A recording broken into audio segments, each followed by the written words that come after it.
reiterate a couple of things. We're the most scientific flight in the program.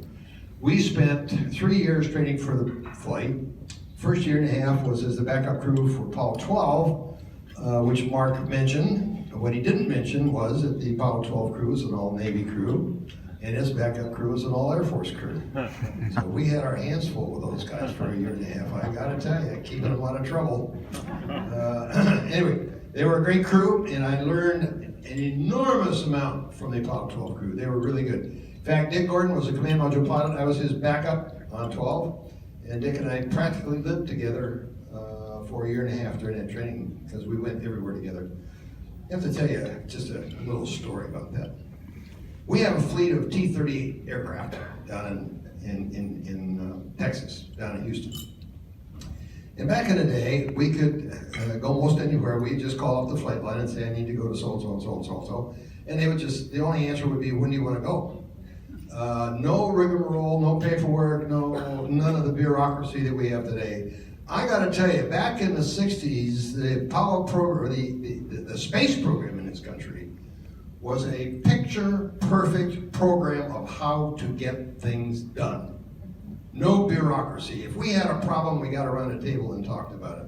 We did have a couple of big egos involved in the program, and because of one of those big egos, we lost a crew on Apollo 1 because he did the wrong design on the hatch, and they couldn't get it open when the fire started.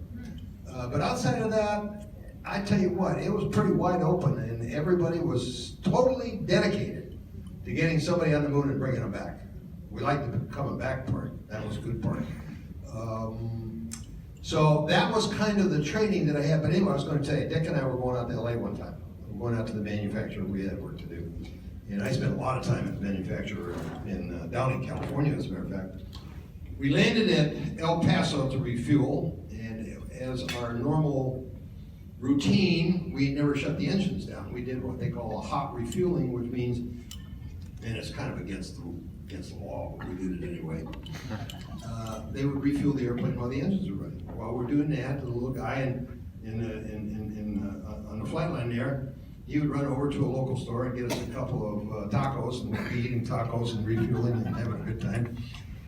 Well, we got ready to go. We started going back out to the runway, and our canopy came loose on the way out.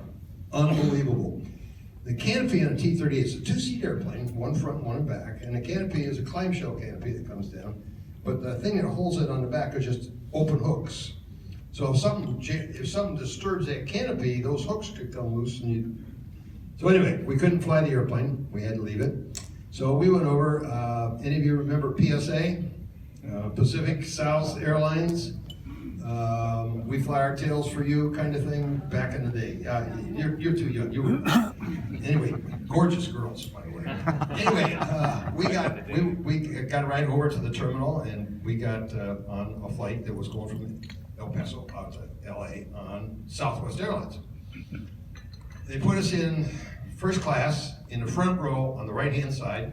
We had our flight suits on, and when we got out of our airplane, one of the things you learn if you're a pilot in the military, you always carry your parachute in your helmet. You take it with you everywhere. So we had our parachutes. As we got seated in the cockpit, or in the cabin, we put our parachutes on and strapped them up. And as the captain of the airplane is starting things up, we took our helmets out of the bag and we put our helmets on.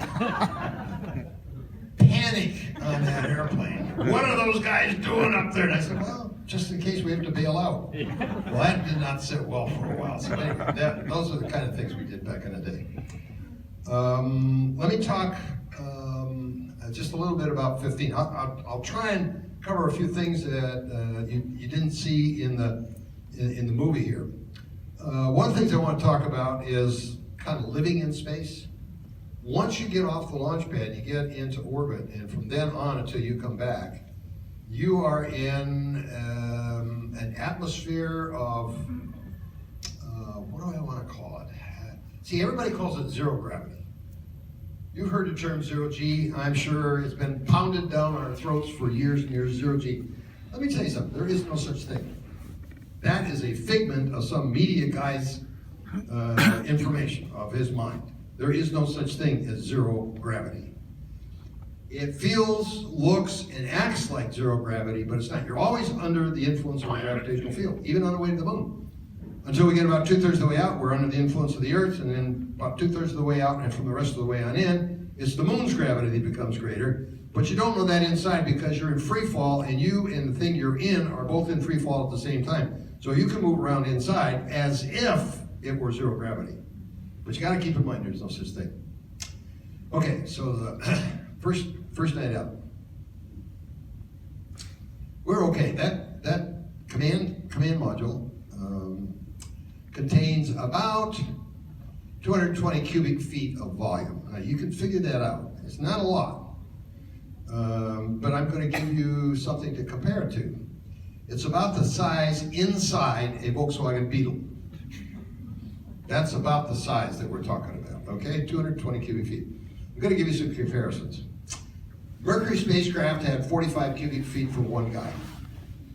Gemini spacecraft had 75 cubic feet for two guys. Now we come along with Apollo and we got 220 cubic feet for three guys. I mean, we were the Cadillac of the space program, I gotta tell you. Not a lot of space. I know this is weird. Do you know what the volume in a casket is? 45 cubic feet. That's what the volume in a casket is. So that'll give you some comparisons, right? That's it. So anyway, there's not a lot of room in there, but we get along because you can float around. And up is not up and down is not down, and I mean, there's no up or down. First night out there, we had kind of sleeping bags. They were sort of made out of fishnet, and they were very, very light, and they could, a little package like that. They had shoestrings at the ends that you could tie to something. I took my shoestrings and tied them together and put a paper clip on them. So I paper clipped one end and paper clipped the other end and stretched it out. Just a paper clip, slide into this thing, the thing comes up to about your neck and you zip it up, okay? So I'm lying there like this. Now, here's where gravity comes in. I'm lying there like that. All of a sudden, my head starts doing this. I can't control it. There's no gravity. Do you ever stop to think? When you go to bed at night, you put your head on a pillow. What keeps it there? It's gravity.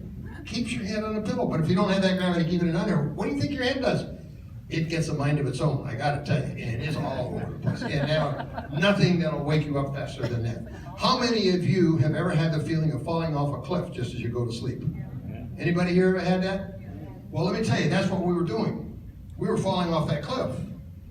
So, after 2 or 3 tries, I finally unzipped my sleeping bag, put my head in where the shoulder should be, zipped up past, restrained my head from moving, and then I could go to sleep. I woke up the next morning with the worst backache I've ever had in my life. So I'm looking at Dave, and I'm saying, Dave, I don't know. He said, well, guys, he'd been there before, right? So I forgot to tell you about that. And he said, yeah, thanks a lot. So anyway, a little exercising, it was okay. And the next night, it was a little easier. By the third night, I didn't need a sleeping bag. I just put a seatbelt on just to keep me from floating all over the place and go to sleep wherever it was. And Jim Irwin would roll up on a ball and get underneath one of the couches and go to sleep. It got to be very easy. In fact, it's almost too easy in space. You begin to develop this feeling after a few days in space that you've been there before. There's some genetic tick in our brain that is connected to space flight. And it's very comfortable and you really feel at home. Okay, food. We had to eat and drink. We had that rotten stuff. They serve it here, as a matter of fact. Tang, it's called. If any of you ever remember the old Tang back in the days, well, that's the most rotten stuff in the world, I gotta tell you. I did have a little sip of Tang here today, but I gotta tell you before that, the last Tang I had was on my way home from the moon. I don't drink that stuff. Sure. But if it's the only thing available, that's what you drink. Food was basically freeze-dried. It was all done by Whirlpool Corporation in Benton Harbor, Michigan. We had 200-300 different kinds of freeze-dried foods. We also had like sliced turkey, sliced roast beef, hot dogs, hamburgers, that kind of thing, which they put in a package and then they radiated it to kill any germs that might be in there. And it had, that kind of stuff has like a 25-year shelf life, so it's pretty good too. So the food though is kind of interesting because freeze-dried stuff comes in a little package that's like a brick. You could You know, you could take somebody's tooth out with it. You have to put a certain amount of water back in. The package will tell you 3 ounces of hot water, 3 ounces of cold, 5 ounces of cold, whatever. And we had a water gun. We could have a switch that would go either hot or cold.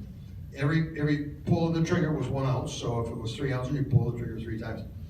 And then you let it sit. And you got to reconstitute the food inside the bag, right? And you kind of knead it up and all that. A typical meal would be 5 of those packages for each of us. So we're talking 15 packages inside a small confined space, right? How do you handle that when you gotta let it sit for 20 minutes to reconstitute? Well, we tried all kinds of various schemes. We finally figured out the easiest and simplest one was just let go of it. Let it float around. We had an air conditioning system that swirled the air around in a counterclockwise direction. And you could put this food in that airflow and it would just bop around. It's the best Lazy Susan you've ever seen. And this stuff would go around in a circle and with a package with my color code on it. I was white, of course. The other guys were red and blue, but I was white.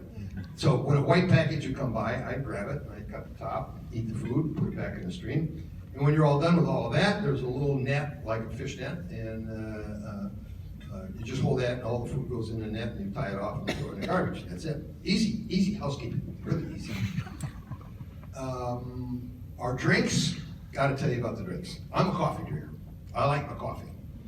In fact, I swear I drink coffee first thing in the morning just to get my heart started. That's kind of my mantra. I gotta have coffee to get my heart started. I had coffee made. I think it might have been, because I wanted coffee on my flight, it might have been when they first invented freeze-dried coffee, for all I know. It could have been, because Whirlpool Corporation was doing all the freeze-dried stuff. So I had coffee black, I had coffee with cream, and I had coffee with cream and sugar. And depending on the day or the time or whatever was going on, then I would pick the kind of coffee I wanted. I used to talk to Dave and Jim about their drinks on the flight. They wouldn't have anything to do with coffee. They were Boy Scouts, they were health nuts, they just wouldn't drink.